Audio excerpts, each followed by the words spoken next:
दोस्तों सोचिए, एक ऐसा नाम जिसे आज दुनिया का सबसे खतरनाक अपराधी कहा जाता है, जिसकी एक झलक भी देशों की सुरक्षा एजेंसियों को हिला देती है, वही दाऊद इब्राहिम।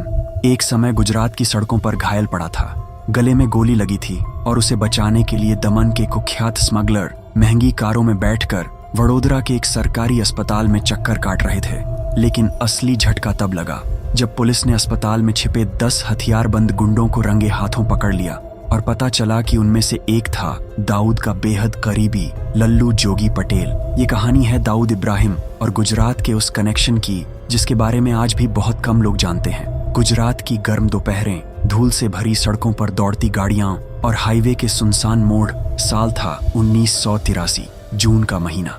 वडोदरा के पास आलमगीर का इलाका। सामान्य दिनों में यहाँ सिर्फ ट्रक, चाय की प्यालियां और ढाबों की आवाजें मिलती थीं, पर उस दिन हवा में तनाव था। कुछ ऐसा होने वाला था जिसे बाद में पुलिस रिकॉर्ड में एक बड़ा गैंग एनकाउंटर जैसा टकराव कहा गया। और इस पूरी कहानी की जड़ में था दाऊद इब्राहिम का गुजरात कनेक्शन।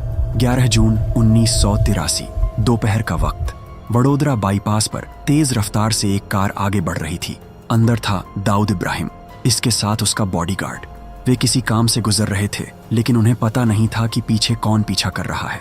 कार के पीछे चली आ रही थी एक और गाड़ी, उसमें था आलमजेब, गुजरात और आसपास के राज्यों में कुख्यात स्मगलर। कई बार पुलिस उससे टकरा चुकी थी। आलमजेब और दाऊद के बीच पुरानी रंजिश थी। इस दिन वह रंजिश हाईवे पर फट पड़ी। कारें तेज हुईं, फिर धीमी, फिर अचानक मोड़ पर गोलियों की आवाजें गूंज उठीं। हवा में गूंजती आवाजें दूर तक सुनाई पड़ीं, जैसे किसी ने शांत गांव के बीच विस्फोट कर दिया हो। कहा जाता है कि इस झड़प के दौरान दाऊद के गले में गोली लगी थी। कुछ लोग कहते हैं गोली उसके बॉडीगार्ड की गलती से चली, कुछ कहते हैं आलमजेब के लोगों ने फायर किया। पर जो भी था, खून तेजी से निकल रहा था और दाऊद की हालत बिगड़ रही थी। कार रुकते ही बॉडीगार्ड ने दाऊद को पकड़कर बाहर निकाला और अगले ही पल उसे वडोदरा के सयाजी हॉस्पिटल की ओर ले जाया गया। अस्पताल पहुंचते पहुंचते हालत बेहद नाजुक हो चुकी थी। गले पर हाथ रखे, खून से भीगा हुआ रूमाल, चेहरे पर दर्द, लेकिन आंखों में वही सख्ती। सयाजी हॉस्पिटल, वडोदरा का एक बड़ा सरकारी अस्पताल। आम दिनों में यहाँ मरीजों की भीड़ लगी रहती है। बच्चे रोते, लोग दवाइयां लेते, डॉक्टर भागते। लेकिन जब दाऊद को वहां लाया गया तो माहौल कुछ और था। दाऊद को वार्ड नंबर B1 में बेड नंबर 14 पर भर्ती किया गया। डॉक्टरों ने तुरंत इलाज शुरू किया। पुलिस को भी सूचना दी गई। जल्द ही वार्ड के बाहर पुलिस पहरा लगाया गया। लेकिन असली हलचल अभी शुरू हुई थी, क्योंकि जैसे ही खबर दमन पहुंची, कुख्यात स्मगलर लल्लू जोगी पटेल और उसके लगभग 10 साथी महंगी विदेशी कारों में वडोदरा के लिए निकल पड़े। सारे लोग सीधे हॉस्पिटल पहुंचे और वार्ड के पास ही अपनी कारें खड़ी कर दी। उनका मकसद साफ था, दाऊद की सुरक्षा, या शायद यह देखना कि अगला कदम क्या होगा। अस्पताल के बाहर विदेशी गाड़ियां कतार में खड़ी थीं, जो उस समय बेहद असामान्य था। लोगों में कानाफूसी शुरू हो चुकी थी। कौन आया है? इतनी गाड़ियां क्यों? शायद कोई बड़ा अपराधी होगा। जब ये खबर पुलिस के वरिष्ठ अधिकारियों तक पहुंची तो मामले ने नया मोड़ लिया। तत्कालीन DSP P.K. दत्ता ने तुरंत कार्रवाई की। उन्होंने सोचा, अगर ये लोग यहाँ हैं तो इनके पास हथियार भी होंगे, और अगर हथियार हैं तो मौका गंभीर है। पुलिस ने सिविल ड्रेस में जवान तैनात कर दिए। कुछ नर्स बनकर घूम रहे थे, कुछ वार्ड बॉय की तरह नजर रख रहे थे, कुछ मरीजों के रिश्तेदार बनकर इधर उधर खड़े थे। जैसे ही मौका मिला, पुलिस ने लल्लू जोगी पटेल और उसके साथियों को पकड़ लिया। गाड़ियों की तलाशी ली गई। विदेशी रिवॉल्वर, पिस्तौल, कारतूस सब बरामद हुआ। और ठीक उसी वक्त दाऊद इब्राहिम भी पुलिस की गिरफ्त में आ गया। ये बात बाद में पुलिस रिकॉर्ड में दर्ज हुई कि दाऊद के खिलाफ वडोदरा के रावपुरा और सयाजीगंज थानों में मामले दर्ज किए गए थे। सयाजी हॉस्पिटल में हुई गिरफ्तारी के बाद अगले ही दिन वडोदरा पुलिस ने दाऊद इब्राहिम, लल्लू जोगी पटेल और बाकी 9 आरोपियों को अदालत में पेश करने की तैयारी शुरू कर दी। यह साधारण दिन नहीं था। तारीख थी 12 जून 1983 और खास बात यह थी कि यह रविवार था। आमतौर पर रविवार को अदालतें बंद रहती हैं, लेकिन इस केस की गंभीरता को देखते हुए सेशन कोर्ट को खास तौर पर खुलवाया गया।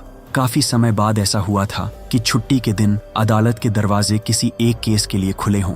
सुबह की धूप तेज थी, लेकिन सेशन कोर्ट के गलियारों में हवा में ठंडापन था, जैसे सबको अंदाजा था कि आज कुछ बड़ा होने वाला है। पुलिस ने आरोपियों को हथकड़ी में कोर्ट लाया। चारों ओर खड़ी सुरक्षा। कर्मचारी धीमी आवाज में फाइलें संभाल रहे थे। जज अपनी सीट पर आ चुके थे और फिर शुरू हुआ रिमांड का ड्रामा। पुलिस ने अदालत में कहा कि उन्हें गाड़ियों, हथियारों और स्मगलिंग से जुड़े मामलों की जांच के लिए समय चाहिए और इसलिए दाऊद और बाकी आरोपियों को 14 दिन की पुलिस रिमांड पर दिया जाए। तर्क मजबूत थे, सबूत भी थे, हथियार बरामद थे, आरोपियों की मौजूदगी संदिग्ध हालात में थी, हॉस्पिटल में पकड़े जाने का पूरा रिकॉर्ड भी फाइल में था। ऐसा लग रहा था कि रिमांड आसानी से मिल जाएगी, लेकिन कहानी यहां पलट गई। उस दिन कोर्ट में दाऊद इब्राहिम और लल्लू जोगी पटेल की ओर से वडोदरा के 2 बेहद अनुभवी वकील खड़े थे। उनकी बातों में आत्मविश्वास भी था और रणनीति भी। उन्होंने दलील दी कि पुलिस के पास यह साबित करने का ठोस आधार नहीं है कि ये लोग किसी अपराध की योजना बना रहे थे। अस्पताल जैसी जगह पर मौजूद होना अपराध नहीं, हथियार मिलने का मतलब यह नहीं कि उनका इस्तेमाल होना था, और सबसे महत्वपूर्ण, दाऊद उस समय गंभीर रूप से घायल था, इसलिए उसे रिमांड देना अमानवीय होगा। वकीलों की बातों का प्रभाव साफ दिख रहा था। जज ध्यान से सुन रहे थे और पुलिस की स्थिति थोड़ा कमजोर पड़ने लगी। कुछ देर बाद अदालत ने फैसला सुनाया। 14 दिन की रिमांड मंजूर नहीं की जाती। ये खबर पुलिस के लिए बड़ा झटका थी, लेकिन वकीलों की जीत और दाऊद तथा बाकी आरोपियों को राहत मिल गई। रिमांड रिजेक्ट होने के बाद कोर्ट ने सभी आरोपियों को जमानत दे दी। इसमें दाऊद भी शामिल था। जमानत मिलते ही बाहरी दुनिया में उनकी गाड़ियां फिर दिखाई देने लगीं। अस्पताल के बाहर, कोर्ट के बाहर लोग समझ गए थे कि बड़े लोग छूट गए हैं, लेकिन अदालत ने एक शर्त लगाई, सभी आरोपियों को समय समय पर पेश होना होगा। लल्लू जोगी पेश होता रहा, लेकिन दाऊद कभी नहीं आया। कुछ महीनों तक लल्लू जोगी पटेल अदालत में उपस्थित होता रहा, लेकिन दाऊद वह एक भी दिन कोर्ट लौटा ही नहीं। पुलिस फाइलों में उसका नाम धीरे धीरे गैर हाजिर आरोपी से बदलकर वांटेड हो गया। रावपुरा पुलिस स्टेशन की दीवारों पर उसका रिकॉर्ड चढ़ गया और उन्हीं दिनों दाऊद की गतिविधियां मुंबई और सीमा पार फैलने लगीं।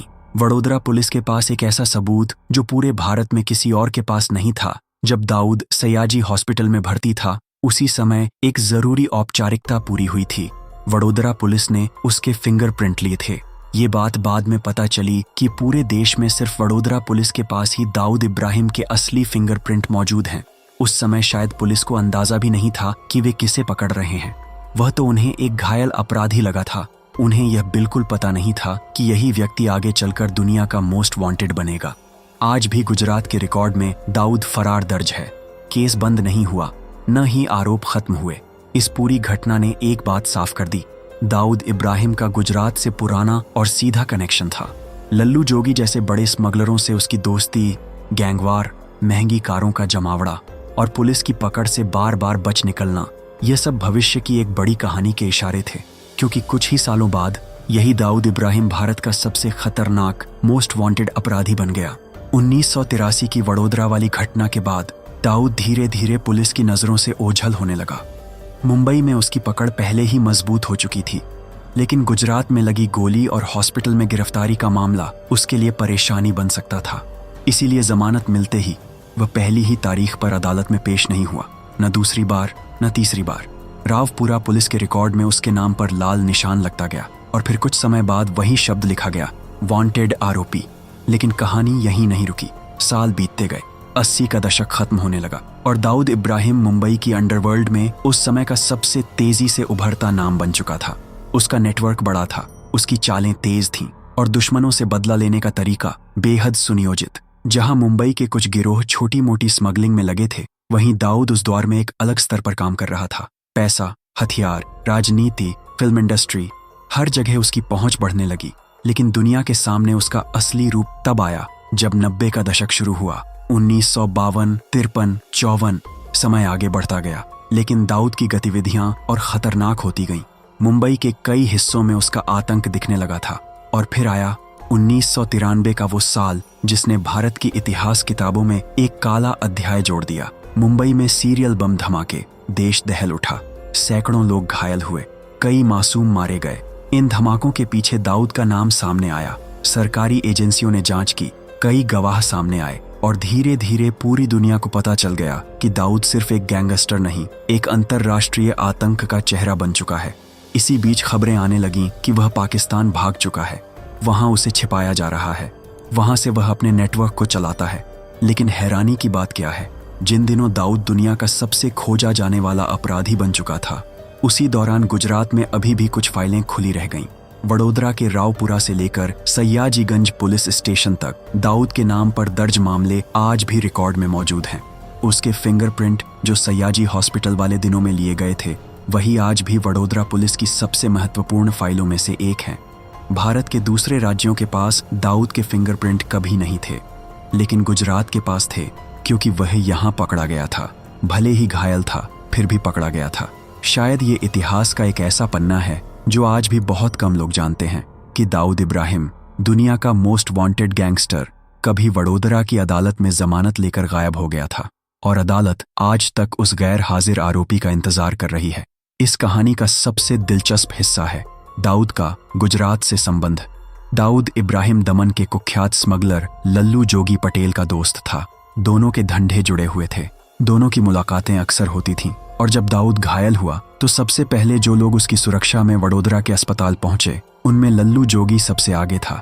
महंगी विदेशी कारें, विदेशी रिवॉल्वर, 10 हथियारबंद गुंडे और अस्पताल के बाहर जमा भीड़, ये सब बताता था कि उस दौर में स्मगलरों का प्रभाव कितना गहरा था और दाऊद के लिए वो लोग कितने महत्वपूर्ण थे। सबसे दिलचस्प बात यह है कि जब वडोदरा पुलिस ने दाऊद को पकड़ा तो उन्हें नहीं मालूम था कि घायल होकर बेड नंबर 14 पर पड़ा। यह आदमी आगे चलकर दुनिया के सबसे बड़े अपराधियों में शामिल हो जाएगा। उस समय बस इतना पता था कि वह एक स्मगलर है, एक गैंगवार में घायल हुआ है और उसके गिरोह के लोग हथियारों के साथ घूम रहे हैं।